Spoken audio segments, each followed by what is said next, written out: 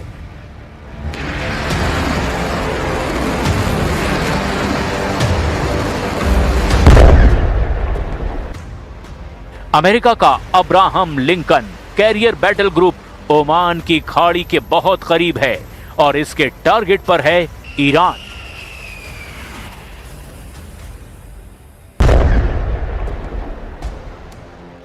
लेकिन ईरान के सर्वोच्च नेता अली खामनेई और उनके कमांडर अमेरिका की हर हरकत पर नजर रखे हुए हैं।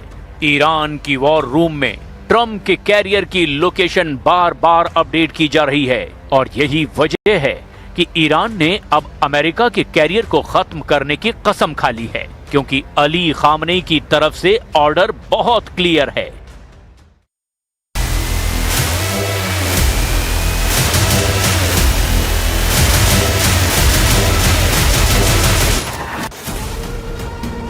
ट्रम्प को पता है कि अब तक उनका ऑपरेशन तेहरान नाकाम साबित हुआ है।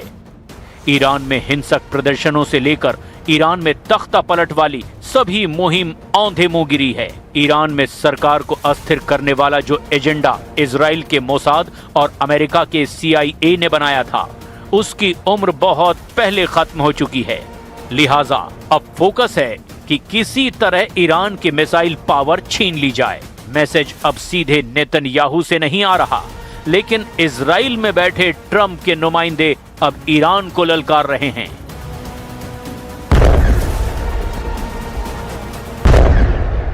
इजराइल में अमेरिका के राजदूत माइक हकाबी ने कहा कि ट्रम्प की धमकियां गीदड़ भब की नहीं हैं।